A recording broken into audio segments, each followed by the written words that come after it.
Hello everyone, welcome back to Omegon 2.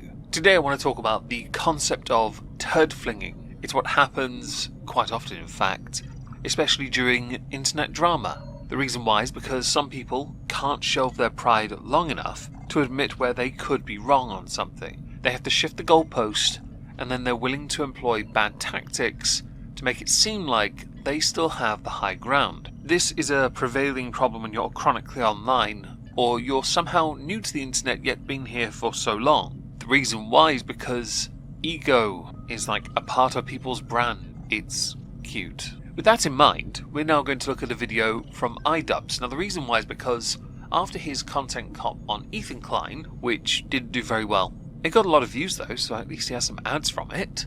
Ethan reamed him a new one. Ethan went on to do a number of debates.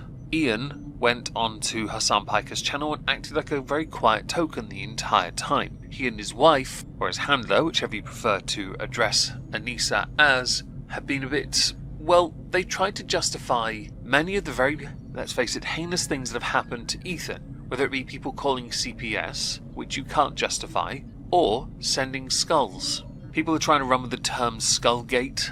Let's not. But people are running with it regardless.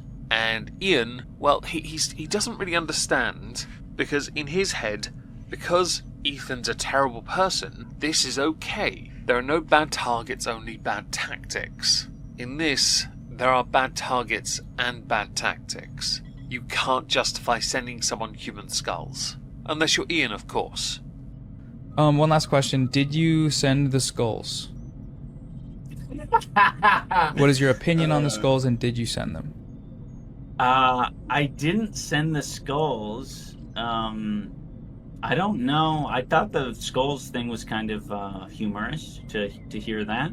I know some have latched on to the fact it took him so long to simply say no. I'm going to state now, if people are sending you items to your home and they happen to be real human skulls, something's wrong, okay? I think unless you have an IQ under 1, the majority of us understand the implied metaphor here, sending human skulls to Ethan, with Ethan having a clear perspective when it comes to Israel against Hamas, whereas Idubbbz gets his opinions from his wife. I wouldn't be surprised if that's where Hassan Piker got his opinions from as well. The guy on the right with the hair down the middle, I've seen him pop up in a few places of late. There's always the chance a video might feature on him in the future. He's an orbiter, and being an orbiter of the likes of Hassan means he's a smeghead, which means I get to have a laugh, as do you for that matter.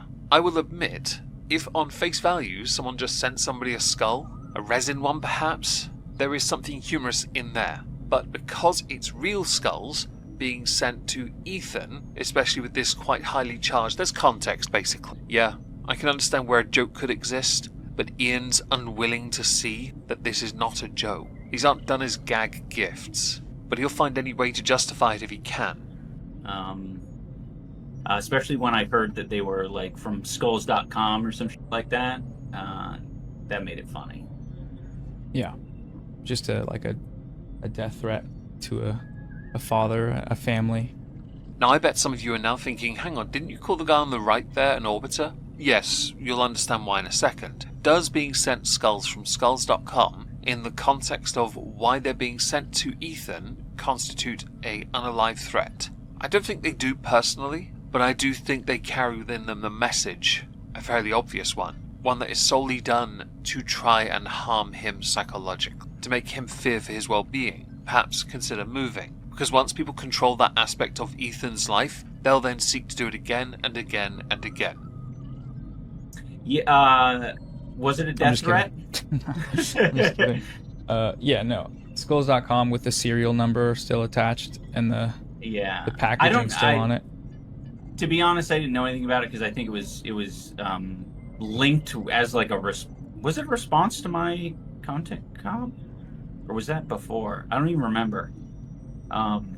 Considering the claimed effort you put into that video, I'm somewhat surprised that you haven't been paying enough attention to consequences. You know all about them, especially given that your YouTube channels have been going the way of the dinosaurs. If you cared enough and put a bit more consideration into what you did, you'd understand that this is such a poisonous area of the internet. You've thrown yourself into it.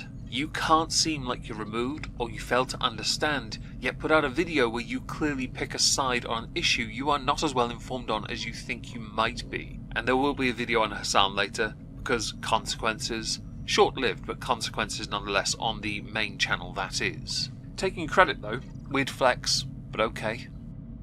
Do you think he sent the skulls himself? I don't... let's put it this way.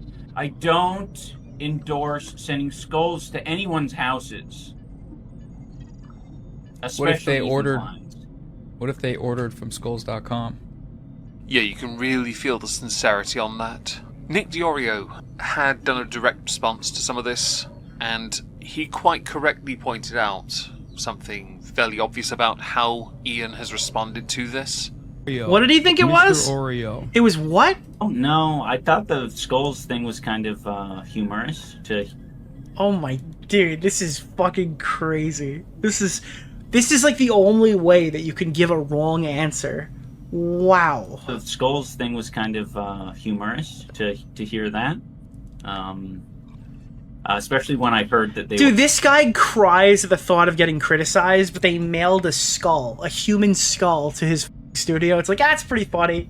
Yeah, it's pretty funny. Or like... Now, of course, Ethan's going to see this, which is where now turd flinging to an extent comes up. He, on his Instagram story, because he doesn't use Twitter, after getting banned for parodying Elon Musk, he couldn't take a joke, Musk that is, Ethan decided to post the video you've just seen by saying Ian lost his virginity to Anissa, and he had never had a girlfriend or been with a woman before that.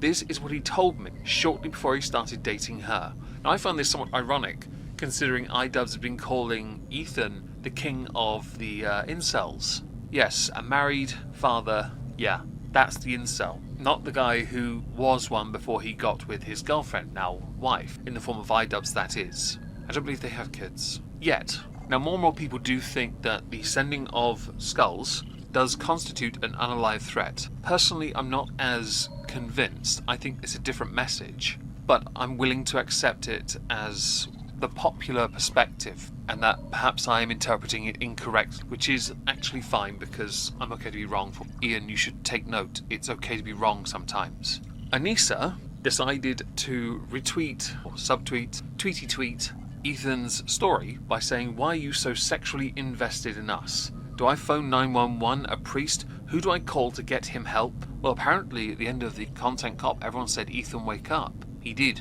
and decided you're both targets. Not for Shermanation, you're not deserving of that gorgeous ginger thunder. No, you're just that. Ethan also decided on Instagram, this is where more turd flinging comes up, his reasoning, his influence for sharing the story of Idubbbz being a sad little virgin before he got with Anissa. I fumbled my words there, didn't I? By saying, I never planned on sharing that story, but after seeing him call the skulls humorous, I realize there is nothing they won't say or do, and so I'm returning the favor. My boy has not been so much as touched by the opposite sex before Anissa. In itself, it's not a big deal, but in the context of their relationship, I find it very humorous. I do find it a interesting bit of context, because then it reeks of deflection on Idubbbz's part, Ian's part, when he declares H3H3, Ethan, to be an incel or king of the incels, when up until the point of the Rice Gum content cop, he may well have been an incel himself. I miss those videos. They were funny back then. Perhaps when he runs out of money and realizes he needs it, he'll just make those videos public again and get those residuals.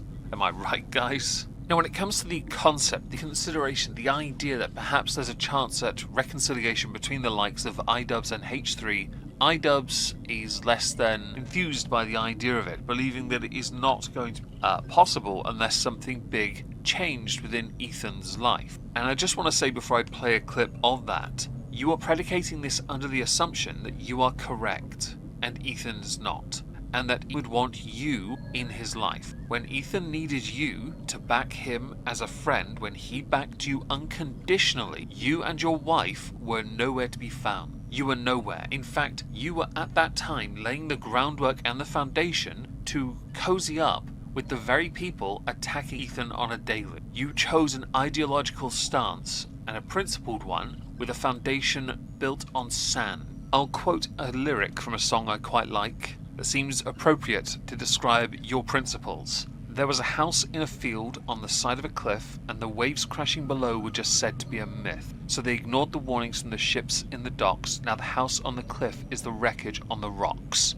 If you know the song, congratulations, it's part of an intro. 10 points to your Hogwarts house. I do think there is always, because that's not, I don't think that's very strong to, it's not black and white. Right. And I think you do need to set boundaries, and I think Ethan would have to, as an example, but there's many other people, but Ethan as the example, would have to crash and burn and get hurt in like a very life-changing way. Not physically hurt necessarily. Right, yeah. But if he wants to do boxing, like, I'll fucking, sure I'll do it. But yeah, hurt in some way, feel the impact and the weight of, his actions. Like, you are so full of yourself, it's beyond parody at this point, Ian. If anyone's going to crash and burn hard, it's going to be the guy whose channels are dying. You have no path forward, and by the time you think Ethan is going to be ready to talk to you, your channels would have been retired because of another word beginning with R that describes you. You are not going to be able to get to that point. I do agree with the sentiment that you should never say never when it comes to reconciliation, but I do think Ethan now has every reason, every right to simply not want you in his life ever again. So when you do crash, and all those people you used in your content cop are there lording it over you while you beg it and eke out an existence for views and clicks, or while your wife does her only super fibro failed adult film actor stuff while you hold the camera, you will be consigned to the annals of history as the person who was here too long and became the very villain that he used to criticize. With this subject, I'd like to know what everyone thinks. Do let me know in the comments down below. I find a lot of what Ian does now is deflecting, projecting, obfuscating, and holding himself completely unaccountable for the very crappy things he himself has done that I would argue are vastly worse than what Ethan has done to him, because Ethan's done nothing to him beyond criticize. But Ian believes by putting on the police outfit again, he has become the moral arbiter. You're not. You're a smeghead. A sausage. I would say silly goose as well, but geese are more useful.